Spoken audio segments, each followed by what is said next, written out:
चलिए यहाँ पे ध्यान दो, सम न्यूमेरिकल्स को ध्यान देंगे। पेज नंबर 15 सम नंबर 1 थोड़ा फटाफट लिखेंगे साथ में। गर्ल्स क्या बोल रहे हैं? An object take 5 seconds to reach the ground from a height of 5 meter. Object कितना टाइम ले रहा है? 5 सेकंड ले रहा है। तो टाइम कितना दे दिया बच्चे लोग? 5 second to reach the ground from a height of 5 metre. Ground पे आने के लिए उसको कितना टाइम लगा है? अच्छा, अगर आप खुद सोचो, वो ऑब्जेक्ट ग्राउंड पर आ रहा है मतलब ऊपर से नीचे आ रहा है।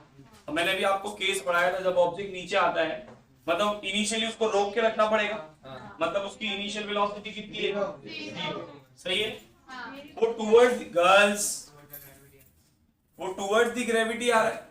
ग्रेविटी सबको नीचे खींच रही है, वो ऑब्जेक्ट भी कहाँ है? मतलब सर यहाँ पर ए किसके बराबर होगा? प्लस जी के बराबर होगा। अरे हाँ है ना भाई, माइनस भी हो सकता है ना, बट ऑब्जेक्ट यहाँ पर टुवर्ड्स दी ग्रेविटी आ रहा है, इसीलिए क्या लिए? प्लस। बोला from a height of 5 metre. Height बोले तो डिस्प्लेसमेंट, हाइट बोले तो बच्चे लोग कितना दे दिया? 5 मीटर। आगे क्या पूछ रहे हैं? What is the value of ji on the planet? आपको क्या कैलकुलेट करने का है? जी कैलकुलेट। 3 इक्वेशन है। पहली equation v is equals to u plus 80। क्या इस इक्वेशन में v है? अपने पास v गिवन है? कहाँ v दिया?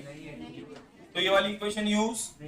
अच्छा, दूसरी equation s is equals to ut plus half 80 square. s है आपके पास? अरे दिया है ना भाई, s मतलब हाइट ना, इनिशियल वेलोसिटी दिया है u, टाइम दिया हुआ है, एक्सेलरेशन निकालने का। अरे मतलब ये वाली इक्वेशन यूज कर सकते हैं। एक इक्वेशन एक अननोन, आंसर आ जाएगा ना। तो लगाओ क्या होगा, जरा ध्यान से देखो सब लोग। s is equals to ut plus half 80। Girls याद है लो, s की वैल्यू कितनी है बच्चे लोग? इनिशियल वेलोसिटी कितनी है? 0। 0 इंटू टी 0, हाफ a की जगह क्या आएगा? g। t की वैल्यू कितनी है? 5, उसका स्क्वायर। तो यहाँ पर क्या हो गया? हाफ इंटू जी, 5 का स्क्वायर कितना होता है? 2 ऊपर 25 नीचे। सही है ना बच्चा लोग? 5 1 जा 5, 5 जा 5 1 जा 5, 4 जा। जी की वैल्यू कितनी है? 0.4। एक्सेलरेशन की यूनिट क्या होती है? मीटर पर सेकेंड स्क्वायर। डिवीजन तो आता है ना सबको? तो कट कुट कर लेना अपने हिसाब से। क्लियर? कोई दिक्कत? नेक्स्ट प्रॉब्लम देखो क्या बोल रहा है। बोला the radius of planet A is half the radius of planet B. Planet A का जो रेडियस है वो हाफ है प्लैनेट बी के रेडियस। ये समझा जो मैंने लिखा? चलो, प्लैनेट ए का जो रेडियस है वो आधा है प्लैनेट बी के रेडियस के। आगे क्या बोल रहा है? If the mass of A is M A. Mass of A को क्या बोल रहा है? मान लो एम ए है, mass of A is M A. तो पूछ रहे हैं what must be the mass of B. हम लोग बोलते हैं मास ऑफ बी जो होगा, लेट्स से वो क्या होगा? एम बी होगा। ये हम लोग को कैलकुलेट करना है बच्चे लोग, ये अपने को क्या करना है? कैलकुलेट करना है। आगे क्या बोल रहा है? So that value of ji on B, value of ji on B is half its value on A. समझ में आया? आया ना? एक्सेलरेशन ड्यू टू ग्रेविटी की वैल्यू बी पर जो है वो आधी है किसके? ए के। तो ये हम लोग को कंडीशन दिया। अब अगर आपको याद हो तो जी का एक ही फॉर्मूला हमने पढ़े, g is equals to gm upon r square. अभी यहाँ लिखा भी था, तो ये वाला फॉर्मूला यूज करेंगे हम लोग। ध्यान से देखो सब लोग, g is equals to gm upon r। इसको एक बार a के लिए लिखते हैं, एक बार तो ga is equals to capital G M A upon R A square. आपको याद होगा कैपिटल जी ग्रेविटेशनल कांस्टेंट होता है, उसकी वैल्यू बदलती। आप ए के लिए लिखो या बी के लिए, कोई फर्क पड़ने वाला? ऐसे हम लोग लिखेंगे बी के लिए, तो जी बी कितना आ जाएगा? G M B upon R B square. Let's say this is equation. सही है ना बच्चों लोग? अब इन दोनों को हम लोग क्या करेंगे? डिवाइड करेंगे। इन दोनों को हम लोग क्या कर देंगे? तो ये इक्वेशन 1 है और ये इक्वेशन 2 है, दोनों को डिवाइड कर देते हैं। डिवाइड 1 एंड 2 क्या होगा? ध्यान से देखो, एलएचएस से डिवाइड होगा आरएचएस, तो जीए अपॉन जीबी इसके बराबर होगा G M A upon R A square the whole divided by G M B upon R B square. सही है। अब इसको आप मल्टीप्लीकेशन करके लिखेंगे तो आर बी स्क्वायर ऊपर आ जाएगा जी एम बी, ऐसे करते हो ना आप लोग सॉल्व। तो क्या होगा जरा देखो, G M A upon R A square into R B square upon G M A, ऐसे लिखते हो ना बच्चे लोग, जी से जी कैंसिल। अब देखो एम ए जो है ये अपने को दिया हुआ है कि एम ए, और आर बी स्क्वायर को ऐसे दे देता हूं। आर ए किसके बराबर है, हाफ ऑफ आर बी, तो half of R B, square है तो स्क्वायर। ऐसी एम बी किसके बराबर है, सॉरी यहाँ एम बी रहेगा सर बराबर, यहाँ पर सिर्फ क्या रहेगा एम बी, ये तो अपने को निकालने का है।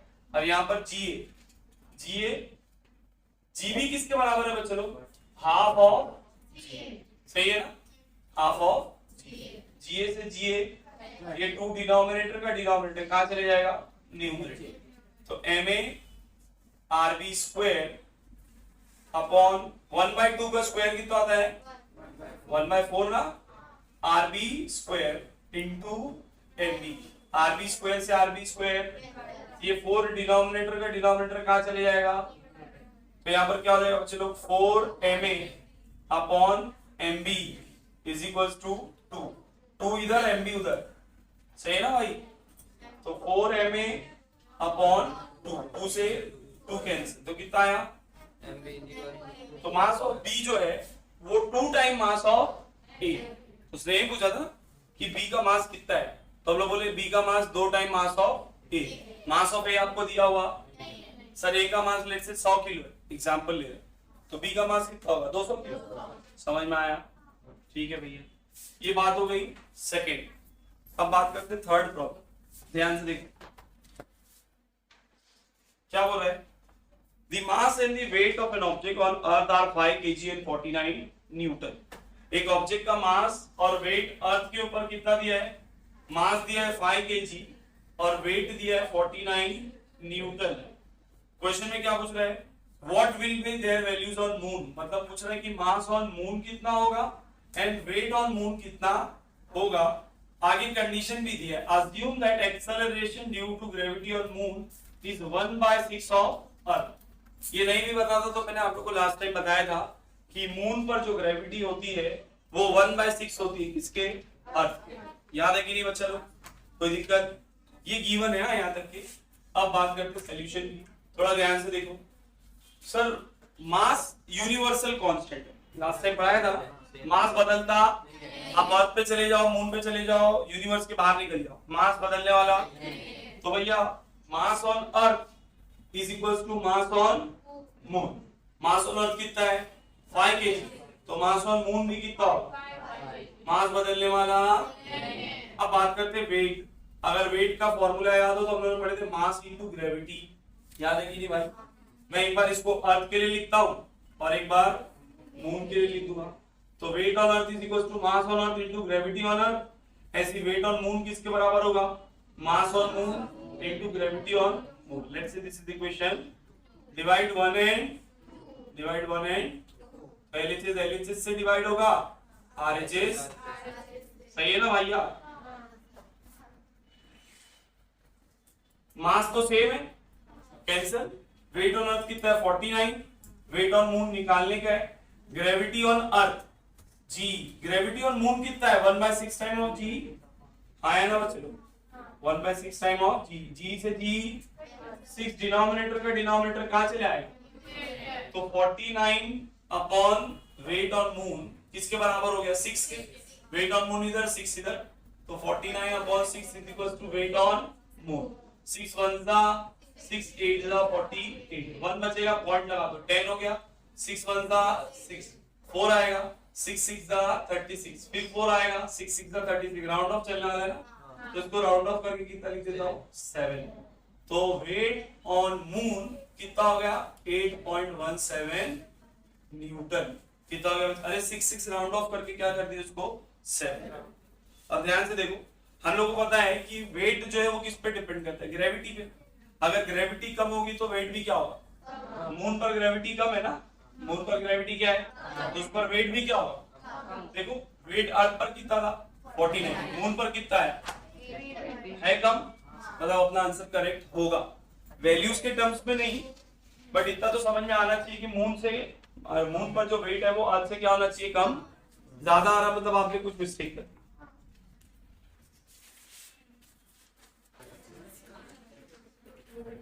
सब नंबर 4 क्या बोल रहा है girls,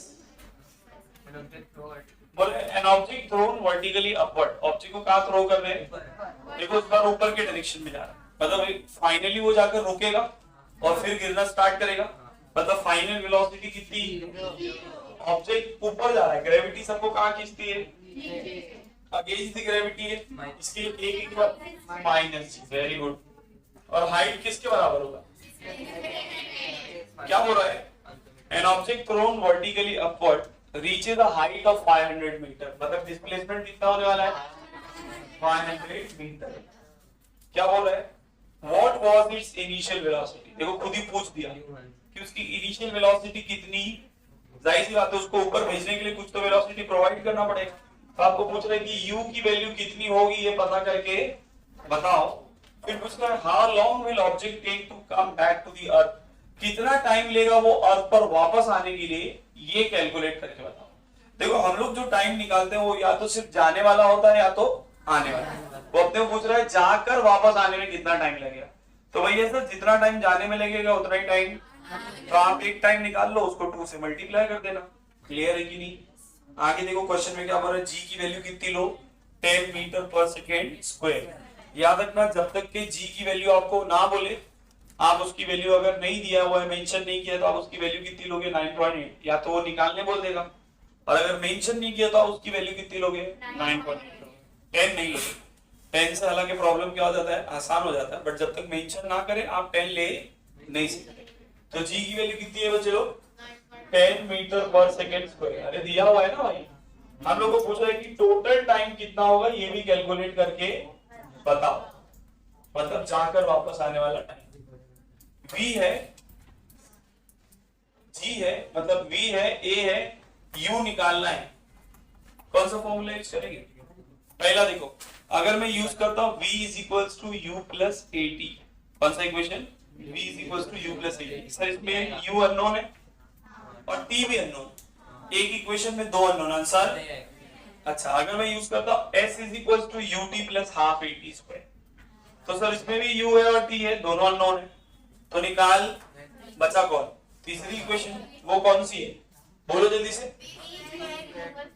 v square is equals to u square plus 2a, सही है ना बच्चों, v की वैल्यू कितनी है 0, u कितना है निकालने का है, a की जगह क्या आएगा minus g into S, plus minus तो minus 2gs is equals to 0 का स्क्वायर कितना होगा माइनस 2gs, इधर आया तो प्लस 2gs, सही है ना बच्चा लोग।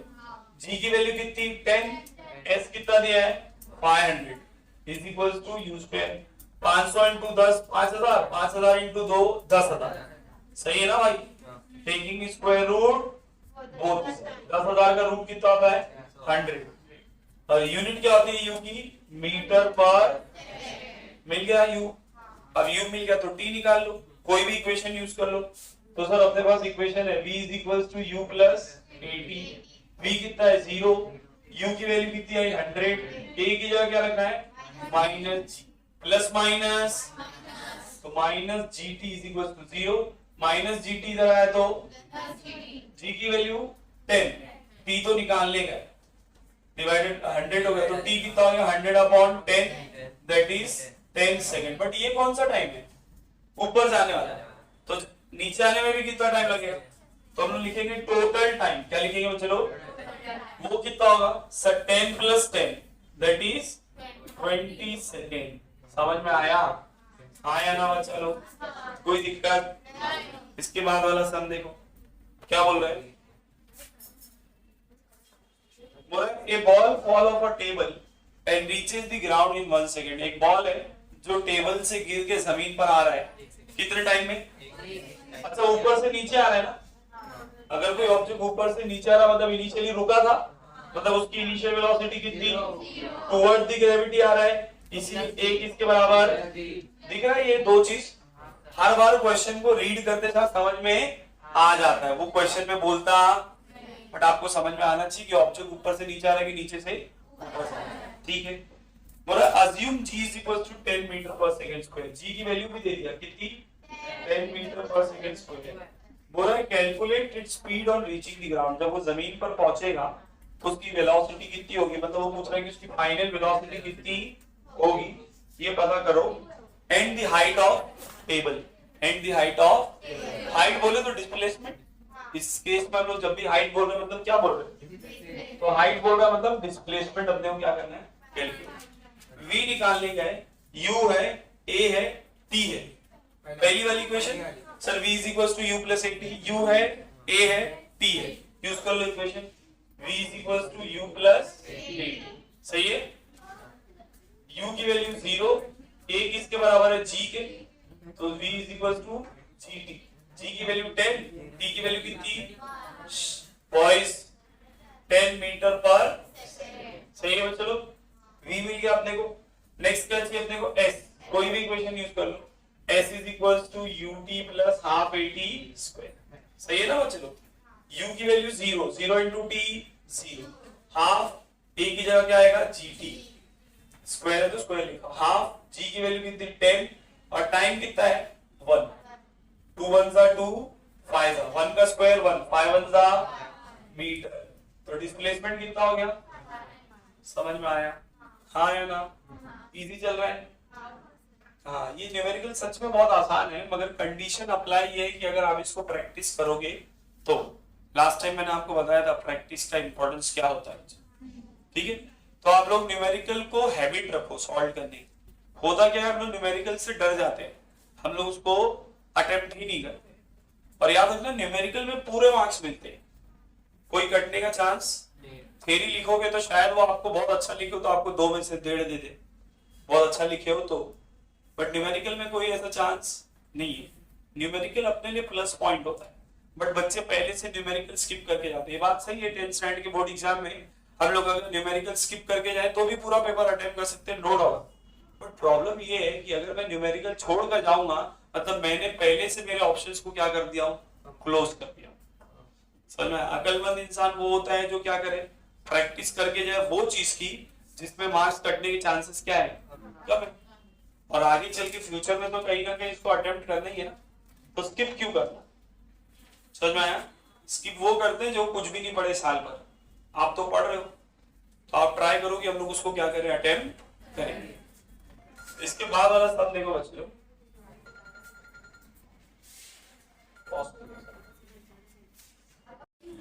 गुड न्यूज है, अभी टाइम है,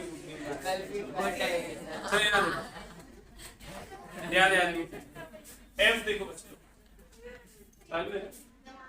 यहाँ देखो बच्चों, एफ और जी सेम है, तो मैं एफ वाला बता रहा हूँ, जी वाला आप लोग सॉल्व करें। क्या बोल रहे हैं, the masses of earth and moon, mass of अर्थ दिया और मास ऑफ मून दिया।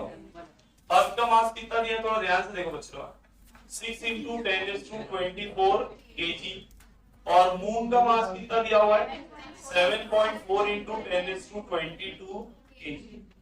The distance between them, दोनों के बीच का डिस्टेंस कितना दिया है 3.84 × 10⁵ किलोमीटर। किलोमीटर ऐसा यूनिट नहीं, ऐसा यूनिट क्या है, मीटर है, तो किलोमीटर से किस में आएंगे, मीटर में। 1 किलोमीटर में कितना मीटर, 1000 मीटर, तो मैं 1000 को लिख सकता हूँ 1000 का क्यूब, अरे हाँ है ना, तो मैं यहाँ पर लिख देता हूँ 10⁵, और किलोमीटर की जगह लिख देता हूँ 10⁵ मीटर, चलेगा। 10⁵ मतलब 1000 ना। अब आप बोलेंगे ऐसे क्यों कर रहे हैं, देखो दोनों का बेस सेम है, इंडाइसेस पढ़े थे, a⁻m × a⁻m किसके बराबर होता है, a⁻m+, याद आया, जब बेस सेम होते तो पावर क्या हो जाते थे, तो इन दोनों का भी तो बेस सेम है ना, तो पावर क्या हो जाएंगे, ऐड हो जाएंगे, तो 3.84 × 10⁸ मीटर, सही है। आगे देखो क्या बोल रहा है, calculate the gravitational force of attraction, क्या निकालना है, F निकालना है। जी की वैल्यू भी दी है 6.7 इंटू 10⁻⁻11 न्यूटन मीटर स्क्वायर पर केजी। ठीक है, मैंने आपको बताया था केजी स्क्वायर नीचे लिखो या ऊपर रख के -2 लिखो, कोई फर्क पड़ने वाला। ठीक है, अब इसको सॉल्व कैसे करें? तो सर एफ का एक ही फॉर्मूला पढ़े थे, G M M upon R square. R बोलो या डी बोलो, मैंने डी लिया होगा तो मैं इसके लिए यहां पर देखो, G mass of earth mass of moon upon distance का स्क्वायर। जी की वैल्यू कितनी है 6.7 इंटू 10⁻⁻11। मास ऑफ अर्थ कितना है 6 इंटू 10⁻24। मास ऑफ मून कितना है 7.4 इंटू 10⁻22। सही है बच्चे लोग। डिस्टेंस का स्क्वायर, डिस्टेंस कितना है 3.84 इंटू 10⁻8 इसका स्क्वायर। सही बात है। ये बेस और ये बेस तीनों का बेस सेम है, पावर ऐड होगा ना भाई। 22 प्लस 24 46, 46 माइनस 11 कितना हो जाएगा 35। सही बात है। क्या बचा 6.7 6 7.4। क्लियर है। नीचे 3.84 का स्क्वायर मतलब सर 2 बार 3.84 आ जाएगा। सही है ना बच्चे लोग। और ये देखो दोनों पावर में है ना, तो 8 2 का कितना होता है मालूम है कि नहीं? अगेन इंडाइसेस में पढ़े थे, a raised to m the whole raised to n can be written as a raised to mn। याद है कि नहीं? अगर दोनों पावर में होते हैं तो दोनों क्या हो जाते हैं मल्टीप्लाई। 8 का स्क्वायर 64 मत लिख देना वहां पे, 8 2 जा 16, दोनों पावर में ना। अब ये प्लस 16 ऊपर आएगा तो क्या हो जाएगा, तो 6.7 into 6 into 7.4 into 10⁻35 into 10⁻⁻60 divided by 3.84 into 3.84। अब इन तीनों को मल्टीप्लाई कर लेना, कुछ तो आंसर आएगा। इन दोनों को मल्टीप्लाई कर लेना, कुछ तो आंसर आएगा। लेट्स से ये a है और ये क्या है 35 माइनस 16 कितना आ जाएगा 19। कितना आ जाएगा चलो। अब ये दोनों को डिवाइड करना, जो भी आंसर आएगा that much Newton, that much. Division वाला काम तुम लोग। बेसिकली ये लोग ये जो प्रॉब्लम दी है बच्चे लोग, इसको सिंपलीफाई करने के लिए थोड़ा सा टाइम हम लोग को ज्यादा लगेगा। तो बोर्ड एग्जाम में अगर ये वाला प्रॉब्लम आया तो यहाँ तक के लाके छोड़ दे, बाकी का पूरा पेपर अटेंड कर लेना, फिर बाद में आके खेलना। नहीं तो तुम लोगों को भी पता है मल्टीप्लिकेशन और डिवीजन में तुम लोग 1.5-2 घंटा निकाल दो और उसके बाद भी गलती ना हो। ठीक है, तो इतना करके लाके छोड़ देना, उसके बाद अपना पूरा पेपर अटेंड करना। टाइम बचा तो फिर आगे टकम फुटी खेलते रहो। लिखो।